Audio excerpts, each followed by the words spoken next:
Formerly suicidal redditors. What's something that kept you alive a little while longer and helped you to get through the dark times in your lives? I called someone I barely knew a couple of days before I planned it to basically unload what I couldn't say to those closest to me. It sounds backwards, I know, but I wasn't really thinking straight back then. I don't think they understood the reason to the call because we shifted to talking about roommates and I had a good laugh for the first time in a while.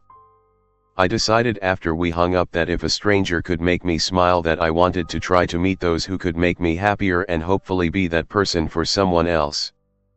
A year later and I can happily say I'm better and enjoying life.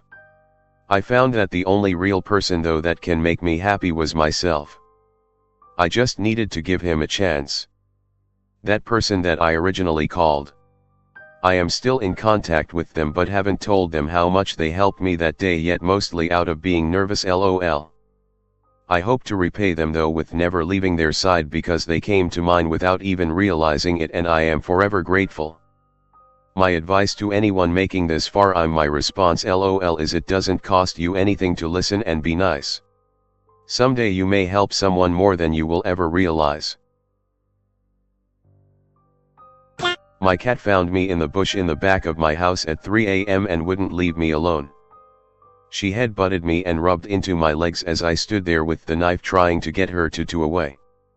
Had her for 20 years until she passed 2 years ago. Something about her that night broke me out of the crushing darkness momentarily and allowed me to get therapy to deal with the problems. Love you, kiss.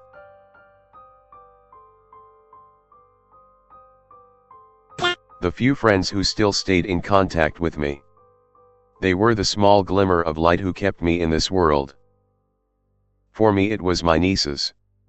They were babies when I started having suicidal thoughts. But I kept thinking, they'll never get to know me if I kill myself. I would think of them saying, I have 2 aunts on my dad's side but one of them killed herself. I didn't want them to say that. Now, I don't really have a relationship with them because I don't have a relationship with my brother, but at least there's the possibility of one in the future. My 9-year-old daughter. About 18 months ago I was in a very bad place, but I am a single dad and I would not do anything to hurt my daughter. My cat helped me to keep going. Unfortunately she passed away. But I keep going with her in mind. What has helped me is to keep my mind busy at all times. I work on my YouTube videos or paint a lot. It keeps me focused on just that. I'm still depressed and suicidal. But haven't had an episode, as I call them, for some months now. Except some days. I was suicidal and taking Xanax, but I took too much on accident. I could feel a weight on my chest type of feeling. I was scared speechless from it. The day after, when I finally felt like I was able to do something, I adopted a puppy. She's been my reason to get up in the morning for over a year. Knowing that my mom wouldn't have someone to walk her down the aisle when she married my now stepfather. My dad had died 3 years prior and I think it would have broken her completely. All that held me back was the feeling of guilt for how my family would feel. I couldn't do it to them. I remember reading somewhere where someone was suicidal in a forum saying they were going later that day or something, and everyone was talking about it, and someone replied something along the lines of, "Why don't you just go?" I've always wondered this about people who are suicidal. If you're really done, then why don't you leave everything behind? Start walking in a direction and just go. It doesn't matter where you end up or if you get killed along the way, because that's what you were trying to do anyway. Something about that really resonated with me. Those of us with nothing to lose have everything to gain from this world. The guilt if I failed and everyone found out. The thought that any of my students might look at my decision and choose to follow in my footsteps. I could accept my own death. But I couldn't stand the idea of theirs. I finished a suicide note and folded it into my wallet on the bus ride back onto base after a weekend of binge drinking on the beach to avoid every person I could. When I got back to the barracks, I looked at my rackmate and told him exactly what I wrote down in that note, and instead of making things worse, he genuinely helped me. And reminded me that not every Marine is meant to do a full term. Sometimes things just don't go as planned, and it's okay to take that DD-214 early. Even if it will disappoint your family. We still talk around the holidays every year. Edit. Thank you for the award. I've never received one on Reddit to my knowledge. I would also like to add that if anybody reads this, and you feel somewhat lost while in the military, don't be afraid to go to medical and talk about it. It happens unfortunately often where speaking directly to your chain of command will not help things and word can travel fast. But there is absolutely nothing wrong in seeking help to allow yourself to be the best Marine/sailor or whatever title you gave your all to achieve. It's just harder in some units compared to others. I can always kill myself. So why not keep pushing just another day? Stubbornness. When I was in middle and high school, the first time I was suicidal, I thought I wouldn't make it to 25. When I got out of that, I decided I was going to make it to 25. Damn the torpedoes. Full speed ahead. I'm 25 now, but I made it this far.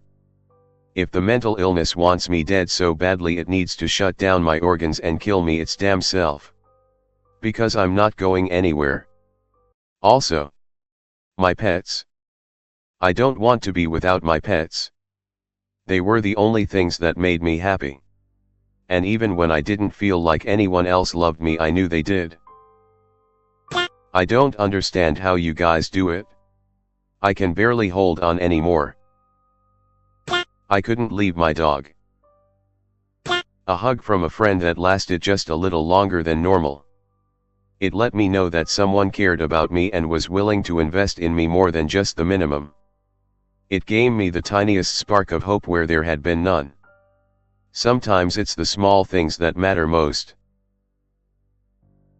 I was standing on a bridge over the Mississippi River in Minneapolis with the intention to jump. And I took about 5 minutes to look over the edge and decide whether to land on the water or concrete slab 30 feet or so below. Then the thought crossed my mind to walk to the other side of the bridge and think about it on the way back. So I walked. Then walked past where I was standing. And back to my car. When I got back into my car, I burst into tears. Ugly crying. Screaming. Hitting my steering wheel. The works. I was 3 steps from being dead. 1 onto the concrete. 1 over the rail. And the last off the edge. That was the lowest I had ever sunk. I think what kept me going was the thought of lost potential.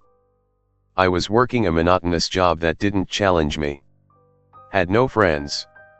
And had so much love to give to someone who I hadn't met yet. I didn't want to lose any of that. So I devoted my life moving forward to growth and challenging myself. Now, 2 years and 1 month later, I have my own house, a loving girlfriend, a fun and challenging job, and am in the best mental state of my life. I'm glad I didn't jump. I fully planned to kill myself until I wrote a song in G minor. And it was really, really beautiful. And I wanted to see if anything else that beautiful was in me. In retrospect, it was a really pretentious, angsty piece of crap, but it saved my life. Found my father's pistol, but couldn't find the bullets. The rope broke. Overdose didn't work. Couldn't cut deep enough to lose enough blood. Realized that if I failed 3 separate times, maybe it's not my time. Several speepty people in my life at the time were not giving me the time of day, and I wasn't giving myself enough chances to heal.